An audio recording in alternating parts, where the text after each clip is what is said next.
बच्चों, आज हम समझेंगे भागीदारी या जिसे हम साझेदारी भी कहते हैं और इंग्लिश में उसे कहते हैं पार्टनरशिप। भागीदारी और साझेदारी क्यों की जाती है? कभी कभी ऐसा होता है कि कोई व्यवसाय हमें शुरू करना है, व्यवसाय या धंधा हमें शुरू करना है और उसके लिए जो पूंजी होती है, बड़ी पूंजी होती है, तो अकेला एक व्यक्ति उस पूंजी को नहीं दे पाता व्यवसाय शुरू करने के लिए। तो वहां पर 2 या 3 लोग या और उससे अधिक लोग मिलकर कोई व्यवसाय शुरू करते हैं। इस तरह के व्यवसाय जो शुरू किए जाते हैं उस व्यवसाय को भागीदारी व्यवसाय या पार्टनरशिप कहते हैं।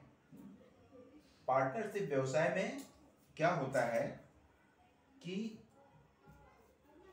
व्यवसाय में लाभ हो या हानि, जब लाभ होता है तो उसका बंटवारा जो भागीदार हैं, जितना पैसा उन्होंने लगाया है उसी हिसाब से उन्हें लाभ मिलता है, या हानि होने पर, घाटा होने पर उसी के अनुसार वो घाटा भी सहते हैं। मान लो किसी व्यवसाय को शुरू करने के लिए 100 रुपए की आवश्यकता है। 100 रुपए 2 व्यक्ति देते हैं, एक्स और वाई 2 व्यक्ति हैं, ये दोनों 100 रुपए देते हैं, लेकिन एक्स 75 रुपए देता है और वाई जो है 25 रुपए देता है।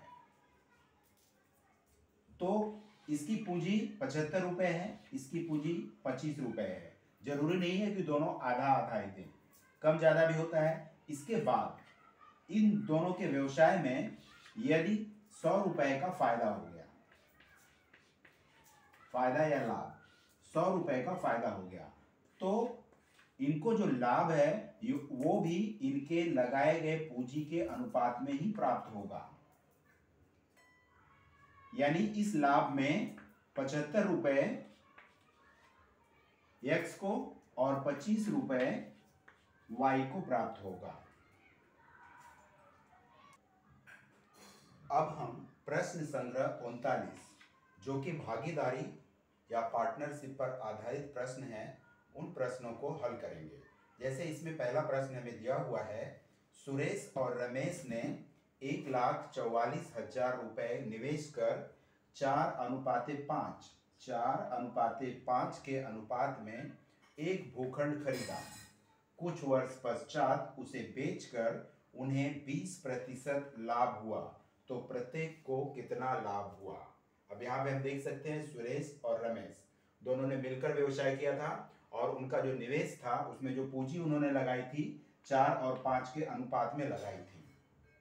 अब उस पूंजी पर उन्हें 20% लाभ हुआ है, तो प्रत्येक को कितना मिलेगा ये हमें ज्ञात करना है। अभी यहाँ पे हम देखेंगे, उत्तर लिखते हैं। कुल पूंजी कितनी है? कुल पूंजी है 1,44,000 रुपए। ठीक है। अब इस पे लाभ कितना हुआ है उनको? ये प्रतिशत लाभ हमको दिया हुआ है, 20% लाभ हुआ है। तो 20% यानी 1,44,000 का 20% हम निकालेंगे तो हमको रुपए में लाभ मालूम पड़ जाएगा। तो 20% मतलब 20/100 गुणे 1,44,000 लिख लीजिए। अब इसको कैंसिल कर दीजिए और गुणा कर दीजिए, तो हो जाएगा 288 और 1 2 2 0। ये क्या हो गया? रुपए में उनको लाभ हो गया, 28,800 रुपए उनको लाभ हो गया। अब लाभ का अनुपात क्या है? निवेश कितना अनुपात था? 4:5। तो लाभ का अनुपात यहां हम लिख लेते हैं,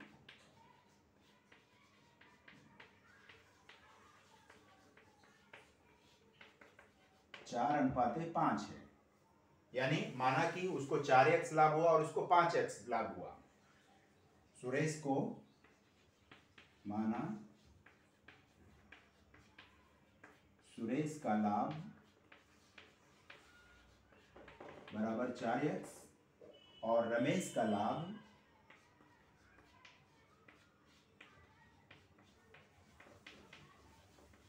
बराबर 5x। इसलिए प्रश्नानुसार क्या हो जाएगा, 4x धन 5x। लाभ हमारा कितना है, 28,800। अब इसको हम हल कर लेंगे। 4 5 9x बराबर 28,800। अब मैं ये प्रश्न को मिटा देता हूं और इसकी जगह पे मैं उत्तर हल करता हूं। ठीक है, अब ये 9x बराबर 28,800 यहाँ पे लिखा। हमको x का मान ज्ञात करना है, तो x बराबर क्या हो जाएगा, 28,800 बटे 9, यहाँ पे भाग हो जाएगा। अब इसको हम काट देंगे, 9 त्रिक 27, एक बचा, 9 दूना 18, 3200 रुपये आ जाएगा। x बराबर कितना आ गया, 3200 रुपये। तो 4x अनुपात है सुरेश का, तो सुरेश का अनुपात 4x है, तो 4 गुणे 3200, x का मान हमने निकाला हुआ है। तो यहाँ पे हो जाएगा 4 0 0 4 0 0 4 गुना 8 4 3 12।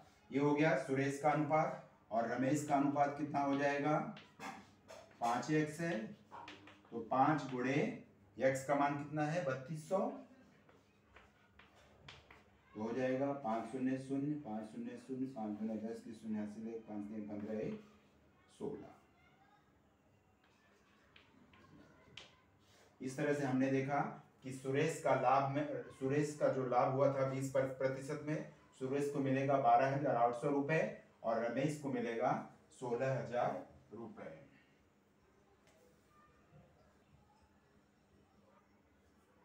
अब दूसरा प्रश्न देखिए, प्रश्न संग्रह 39 का दूसरा प्रश्न। विराट और सम्राट ने क्रमशः 50,000 रुपए और 1,20,000 रुपए निवेश कर एक व्यवसाय प्रारंभ किया। इस व्यवसाय में उन्हें 20% की हानि हुई, तो प्रत्येक को कितनी हानि हुई। अब यहाँ पे देखिए उत्तर हम लोग करते हैं। विराट ने कितनी पूंजी लगाई है, विराट की पूंजी बराबर, अब इस प्रश्न में हम विराट की पूंजी कितनी है, 50,000, यहाँ लिख लीजिए 50,000, और सम्राट की पूंजी कितनी है, 1,20,000 रुपए, यानी कुल जमा पूंजी कितनी हो गई, 1,70,000। ठीक है, अब यहां पे आगे देखिए। अब इसमें क्या बोला है, व्यवसाय प्रारंभ किया, इस व्यवसाय में उन्हें 20% हानि हुई, यानी यहां पे प्रतिशत हानि बराबर 20%, ये हमको दिया हुआ है। अब हमको क्या ज्ञात करना है कि पैसे में हानि उन्हें कितनी हुई, यानी उन्होंने पूंजी लगाया था इतना 1,70,000, उसमें 20% हानि हो गई, तो कितना हो गया, 20/100, 20% मतलब 20/100 कितने का, 1,70,000 में। अब हम इसको काट देंगे, देखिए कट गया। अब यहाँ पे गुणा कर देंगे, 17 दूना 34, 17 दूना 34, 1 2 3 0, यानी कितना हो गया, 34,000 रुपए उनको हानि हो गई है। अब इस हानि में प्रत्येक को कितनी हानि हुई, हमको बताना है कि टोटल हानि कितनी हो गई। टोटल हानि हो गई 34,000 रुपए, लेकिन इसमें प्रत्येक को हानि कितनी हो गई, तो हम क्या करेंगे, पहले विराट और सम्राट का अनुपात निकाल देंगे।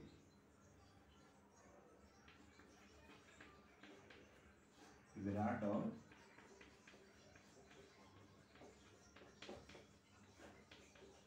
सम्राट का अनुपात कितना था ये देखेंगे हम, यानी इसने 50,000 लगाया था और इन्होंने लगाया था 1,20,000 20,000 रुपए काट देंगे हम, ये भी कट जाएगा, ये 5, यानी कितना आया 5 और 12 का अनुपात लगाया था इन दोनों ने। अब इसको अनुपात हमें ज्ञात हो गया है। अब हम इसको आगे सवाल को हल करेंगे। मैं इसे मिटा देता हूं।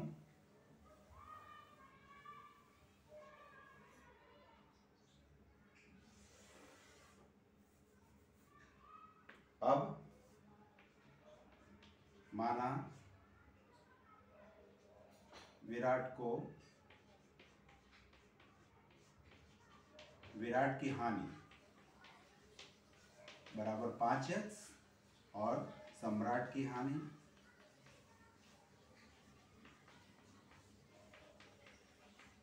बराबर 12x। तो ये कितना हो जाएगा 5x धन 12x बराबर कुल हानि कितनी हुई है 34,000 रुपए। ठीक है। अब इसलिए 12 5 17, यहाँ पे x लिखिए, 17x बराबर 34,000 रुपए। अब x बराबर कितना हो जाएगा, x बराबर 34,000 बटे 17। यहाँ पे देखिए 17 का गुणा है x के साथ, जब उस तरफ जाएगा तो भाग हो जाएगा। अब ये कट जाएगा, 17 दूना 34, 2,000 रुपए आ जाएंगे। x बराबर 2,000 रुपए। अब इसमें हमसे पूछा है को प्रत्येक को कितनी हानि हुई। x का मान हमने तो निकाल दिया, अब 5x इसका अनुपात है। यहाँ पे हम लिख सकते हैं आगे, विराट की हानि कितनी है 5, तो विराट की हानि बराबर 5x है, तो इसका कितना हो जाएगा 5 गुणे 2,000 बराबर 10,000 रुपए हानि हो गई। इसी तरह सम्राट की हानि कितनी है,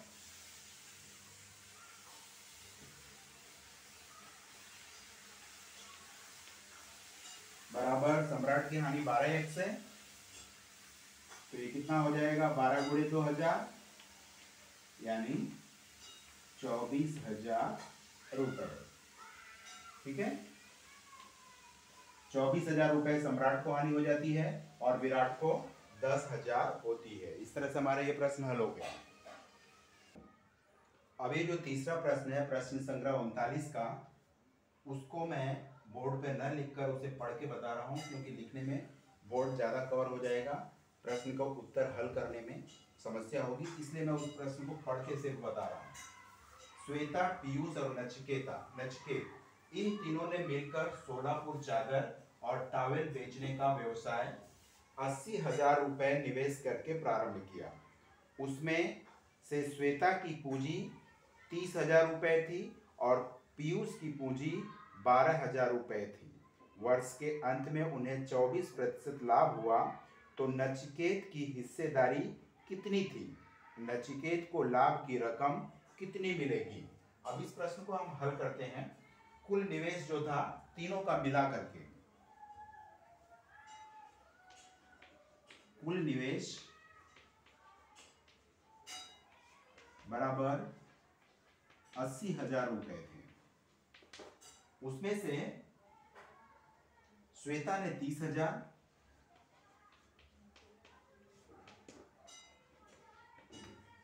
श्वेता का 30,000 रुपए, पीयूष का 12,000 रुपए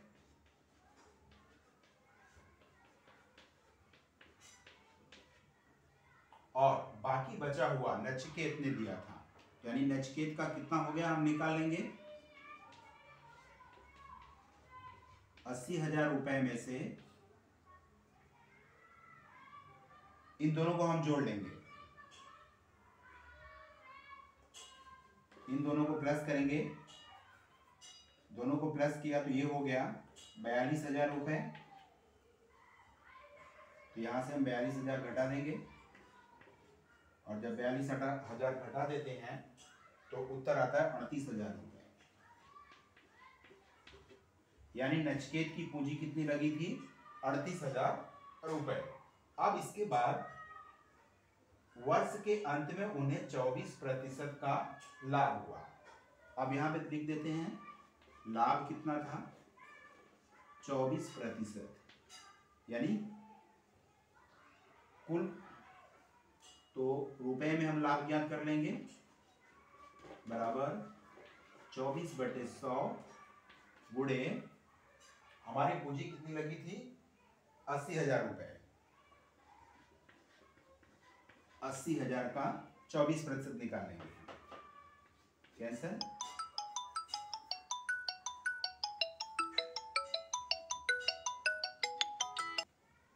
तो हमारा जो उत्तर आ जाएगा 19,200 रुपए, यानी उनको पूरा लाभ कितना हुआ था, 19,200 रुपए लाभ हो गया था। अब हमसे पूछा गया है कि उसमें लाभ में नचिकेत की हिस्सेदारी कितनी होगी और नचिकेत को लाभ की रकम कितनी मिलेगी। तो हम देख लेते हैं अभी तीनों जन की हिस्सेदारी 30,000, श्वेता का 30,000 रुपए है, पीयूष का 12,000 और नचिकेत का 38,000 रुपए है। इस अनुपात में तीनों जन ने पूंजी लगाई थी, तो इनका अनुपात क्या होगा, ये तीनों कट जाएंगे। अब इसके बाद 2 के पहाड़े से कट जाएंगे सब, ये हो जाएगा 15, 2 छंग 12, 19 दूना 38, यानी इन तीनों का पूंजी का अनुपात कितना था, 15 और 6 और 19 का अनुपात था। इसी अनुपात में उन्हें लाभ भी प्राप्त होगा।